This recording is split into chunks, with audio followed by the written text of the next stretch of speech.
You will never forget this now. Not for good. It's like when you're, I love in Landmark Education, who does the forum, they use an example of, you go outside and there's a beautiful bird singing. So you look to find the bird, but you can't find the bird. So you look, and you look, and you look, and you keep following the sound. All of a sudden you spot it, hidden among some branches. And once you've seen the bird, unless the bird moves, you can always go back. You can spin around and you go right back to where the bird was. Now that you've heard this, it's here. It's here. So, where do I want to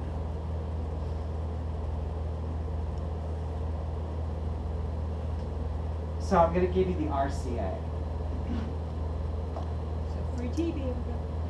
There's a 5-step unity prayer process, and I have absolutely no disagreement with that whatsoever, except I like simple. And I think that a couple of the steps are redundant. So, I agree with you. RCA.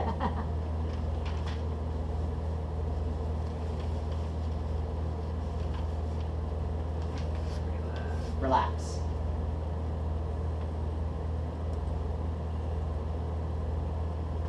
Take a breath. Feel your body.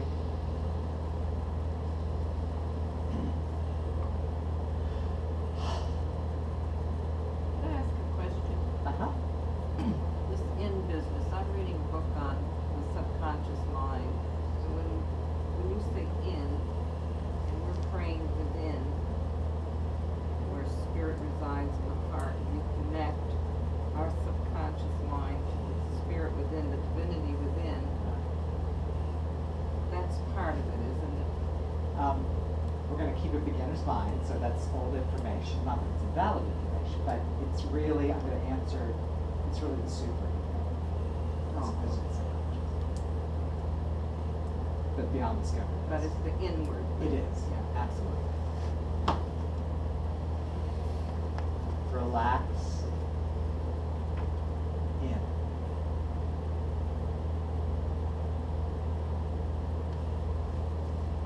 Feel it?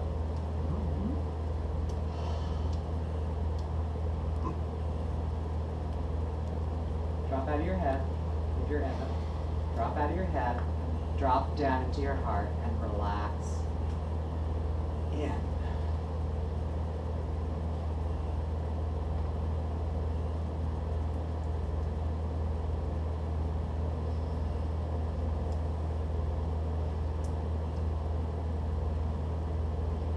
Huge piece of what we're about is the high watch. Huge. You're going to be called to relax in over and over and over again as a high watch prayer chaplain. I mean, really, there it is right there. Sundays, we're going to get better at this.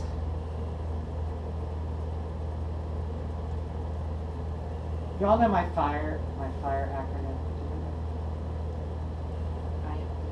Have you heard it? Well, not all of you probably heard it yet, because it's staff on the board. Focus, inspiration, reverence, excellence. So I'm calling forth the excellence in the High Watch prayer ministry. We are excellence in what we do and who we be. So Sundays between pray-in and the service, I ask that 2 prayer chaplains hold sacred space for the half an hour between pray-in and the beginning of the service, right? So in the back row, the 2 chaplains that will move forward, light the candle, do that piece of it. The request is that you sit and you hold space. What you're really doing during that period of time is you're relaxing in.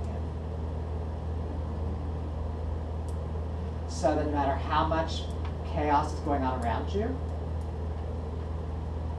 you're still relaxing in.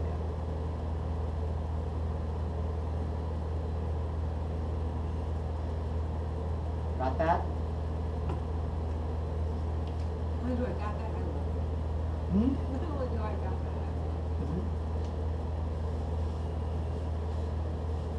I'm gonna run out of space.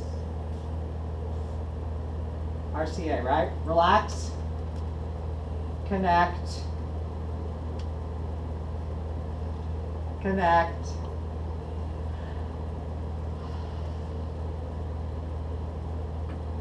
This, as a prayer chaplain, happens on multiple levels. You're relaxing into Source. You're relaxing into your heart. Pat will elaborate a little bit more on those 4 steps of it. But you're going to relax. You're relaxing the personality. You're connecting in. You're connecting with the person in front of you or on the phone, right? And you stay connected in as you go about the tasks, if you will.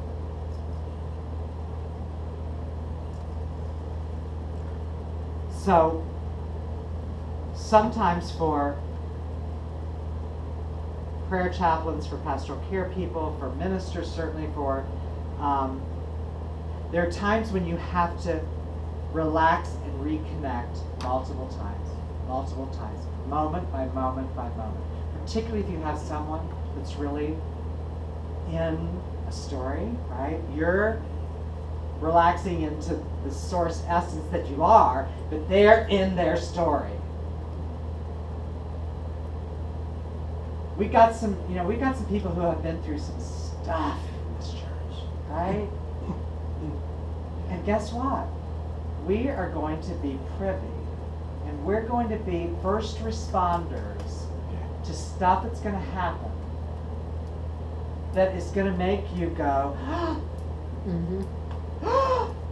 oh, right? Somebody that you really care about, that you've known 25 years here.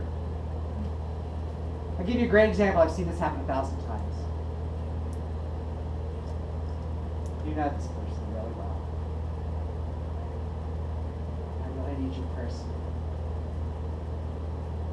I have pancreatic cancer. Right? You get that? Oh my God. That's where we go as human beings. And as a prayer chaplain,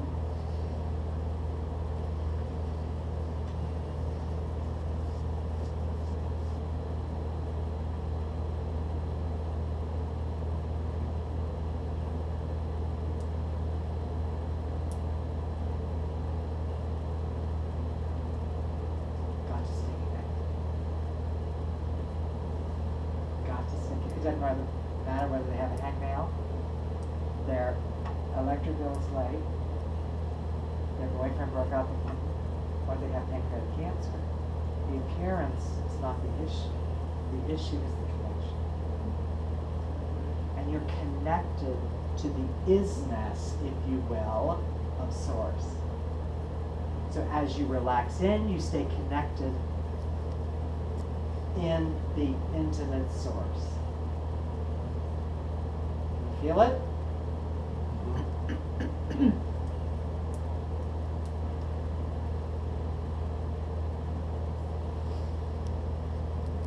Now, if Ethel came to me and said something like that,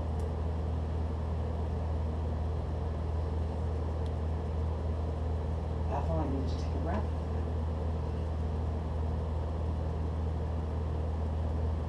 I am here to hold absolute highest truth with you.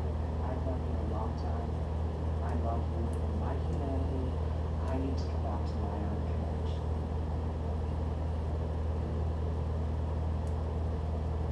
Very different than, oh God, Ethel, Mm-hmm. Yeah. that's horrible. What are you going to do? I know a doctor in Boca. Yeah.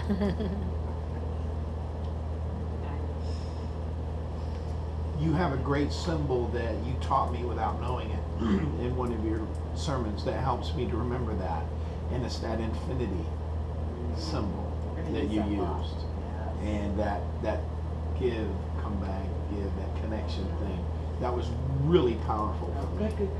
good, yeah. It's a great way of remembering. We're going to do that experientially. Absolutely. Thank you for sharing that piece. So you stay connect, reconnect. Mhm. Relax in, connect is. Yeah? Then connect. Right vertically. Brilliant. Relax, connect, affirm. Now, this is just me. I think I'm a bit of an enigma to myself. Are you an enigma to yourself? Because I'm a hard worker and I'm also lazy. So if I'm giving the option of a huge manual of information or this, I'm personally going with this. Because for me, this is felt sense. So you relax, you connect, and you affirm. This is not affirmative prayer. Right? When you're in and you're connected to the isness of the one source, then the only thing, if you're going to say something, you affirm, as our daily word is today, right? There is one presence and one power. I hear what you're saying to me. I can hold that space. And let's affirm together. There is one power and one presence. Now, in the unity movement and in the new thought movement, there is this other piece of the puzzle, which is called denial. You all kind of know what a denial is, right? You deny the power of something. It's not psychological denial, it's a spiritual denial. Pancreatic cancer has no power over me. For I am in the one power and the one presence. You don't ever use a denial without an affirmation. You can use an affirmation without a denial. Never use a denial without an affirmation. So both of those are valid. However, being a little lazy, I have found in my experience that I rarely use a denial because I use an affirmation. Earlier in my prayer life, I think I used more denials than I do now. I don't find it all that necessary now because I kind of get. But they're valid. They're absolutely valid. But if you relax, connect, and affirm, in is as.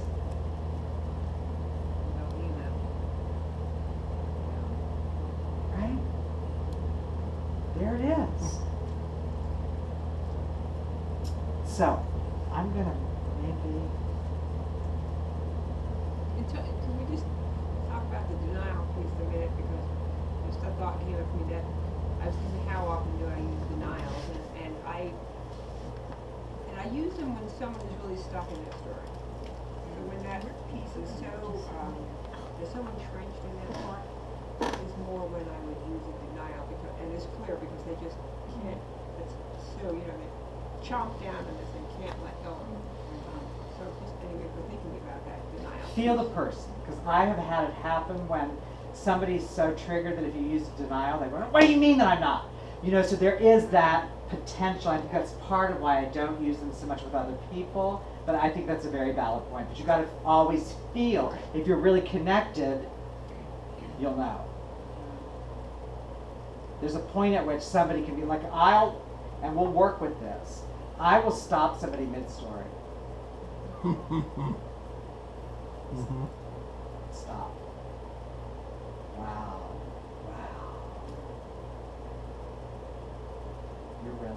You're really in this.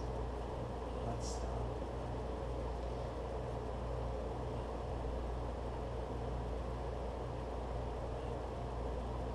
So there's a point at which, right, that we risk. You gotta constantly be feeling where they are, where you are.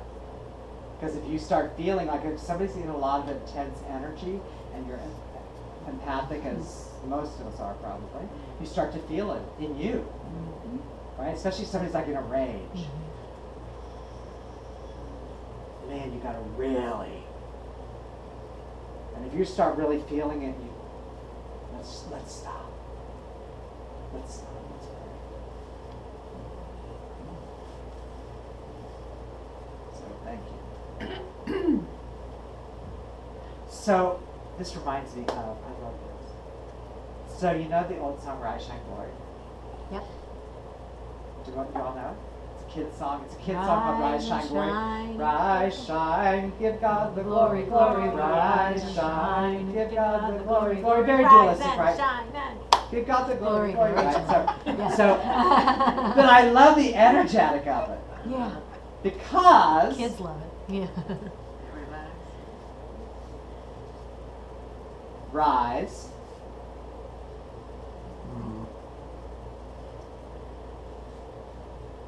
shine, right? When you connect, you're literally connecting to the light. We're going to focus the whole month of September on and in light. So you literally, your aura and your countenance, when you're connected and relaxed into Source, then your connection will result in your countenance, which is your aura. So you begin to shine. And when you're affirming, there's your glory. So sometimes I could almost giggle in the middle of a prayer because I feel this. Like, wow, I learned that when I was like 4 years old. And then it got all polluted by this. Right? This is really the prayer. So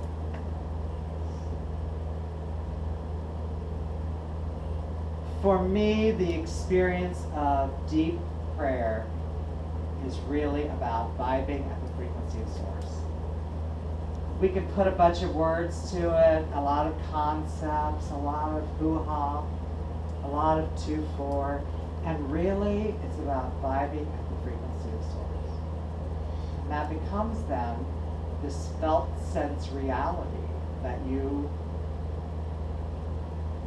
that's the sacred space that you're holding.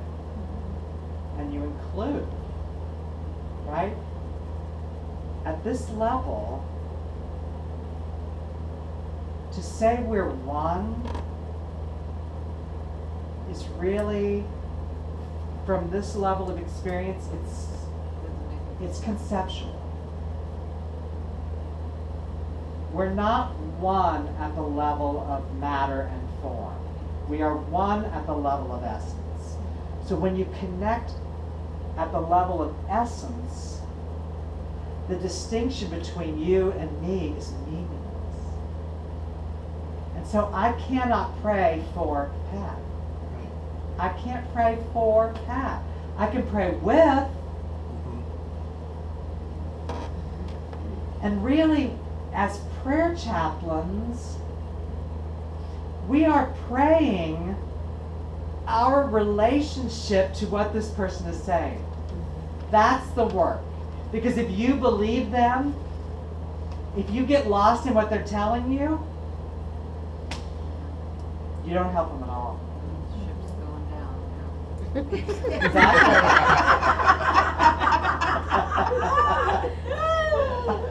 Oh, I love that because I was saying to somebody the other day, you know, the Titanic missed the iceberg. It did. The Titanic missed the iceberg. They were home free. 1911? Was it 1911, I think? Somewhere around there, 1915. Something like that. Yeah. At that point, they had enough navigation that they saw the iceberg. And they swung around it. What they didn't know That's what they hit. Mm-hmm. Oh. So if we get lost in the story, the ship's going down. We'll have to write that on something and say Ethel Janet. We're listening to Ethel Janet. The ship's going down, right? Because you can feel it. Because your countenance will drop. Feel the vibration. As soon as you go out of vibrational frequency, as soon as you go out of resonance, Yeah, 'cause instead of lifting up, you're going down. you go down, and you're bringing the person with you, right? You're kind of enabling their story. Absolutely. And most people, that's what they want. Mm-hmm. They want you to do, Well, your yeah. therapy, you Well, they know, think, they yeah. want you to Yeah. go with that Yeah. story. They want to. And if you don't go with that story, it's like, Well, there is a sense at which that's why we listen. Mm-hmm. So we listen, but we bring presence rather than active engagement. Mm-hmm. I hear you. I hear you. When Trish and I work with people and who come to us from various sources and places about different things, what we found a lot of times is if you allow them to tell that story, that's really a lot of healing for them. They get to vomit all that and vent all of that stuff up. So I pretty much tell them, you get one shot, one time, I'm fully focused, let's go there. And after that, I don't want to hear that damn story again. That's it, we're done. Well, you know, in the native cultures, Mm-hmm. they actually listen 3 times. Really? In Okay. the tribe, they will listen 3 times. And when the Move away person from the starts fire. it the 4th time, everyone in the tribe turns their back. they move away from Brilliant. Isn't it beautiful? Wow. What a beautiful, compassionate thing. So it's the way, and Pat will get more into this, but it's the way we must stay connected here. Right. Not connected for. We've got to be that space. And then we hold the high watch. Listen to the name of our prayer ministry. That's why I wanted to bring it back. Brilliant. Hold the high watch. Hold a high space of consciousness that's in sync in. No matter what comes at you. Right? And it's a matter of connection and reconnection and reconnection and reconnection and reconnection because we're energetic beings. So I know there's one person in particular here that says, nothing anybody ever does can change me, or I never take it off. And they say it in that tone, and I want to giggle because I'm like, really? Because you're really coming from a You very sound triggered place, pissed. right? Yeah, yeah. Because you're sounding pretty So pissed guess off. what? Yeah. That's maybe some ideal, but guess what? We're energetic beings. Never forget that as a prayer chaplain, you are an energetic being. And you're in the same energy field. So you're going to listen and you're going to feel what's going on in that person. You cannot not. That's a big statement. I can't get to Walmart and back without getting triggered about 5 times. And guess So, what? That's our humanness. And that becomes, see, I thought, did you hear that? I thought that when I advanced enough spiritually that I would no longer be triggered. Mm. That is Disney spirituality. Mhm. Because now I get, oh, I'm triggered, it's mine. It's, the trigger's here. Yeah. Doesn't matter what you say to me, you're the messenger. The triggering's here. If you But spot what it, I yeah. do with it becomes my contribution to the field of consciousness. You spot it, you got it. Yeah, if you spot it, you got it. I mean, But I that's, almost feel like what's happened in my experience, they don't tell you this in beginning stages of spirituality, everybody would run the other direction. But I kind of feel like you get to a place in consciousness where you take on more because you can. Yeah. You know, I think there is that dynamic. It doesn't make sense, but I think that there is a dynamic that says a Jesus and a Judas, both, could take on massive quantities of negative energy and transmute it. Mhm. So when you step up, if you think that this is about your comfort, forget it. Because I'm telling you, nobody told me when I went into seminary, you are in for one hell of a ride. Because you're going to see every part of you that is unintegrated. Right? And unfortunately, there has been a real, major, huge part of our movement of people who have not done their inner work.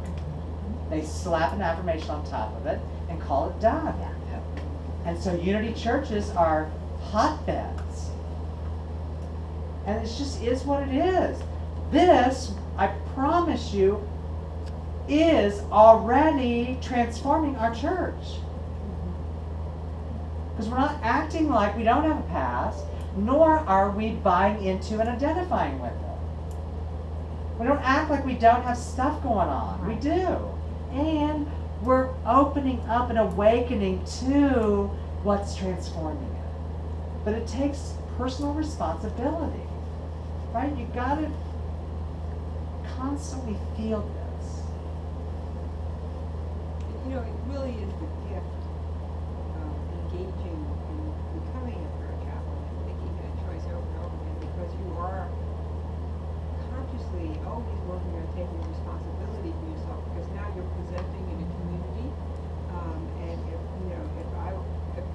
somebody walks in and sees me stub my toe and cursing and yelling and blaming others, then they go, what level of consciousness did I move to people on?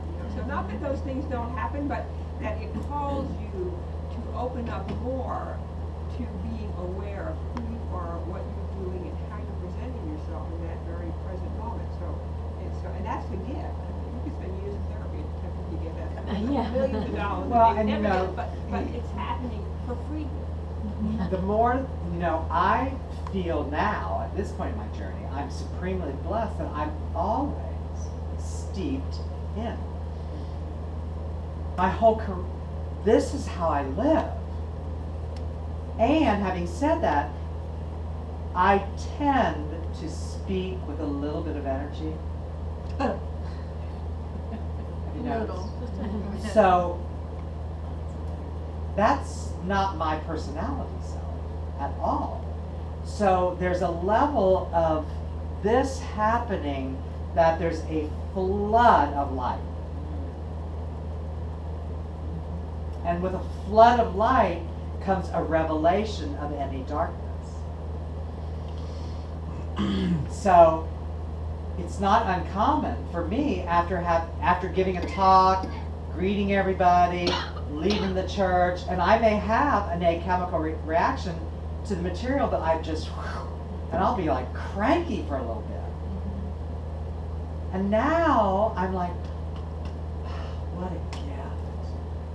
What a gift like that. And I've gotten past ideas of whether it's mine or somebody else's. I hear people, I think that's theirs. Well, guess what? There's pain, there's shame, there's grief, it's one field of energy. So who cares whose it is? It's mine if it's happening in me. So that I find to be a huge gift. To be a prayer chaplain, you will be challenged. You will have to come up higher.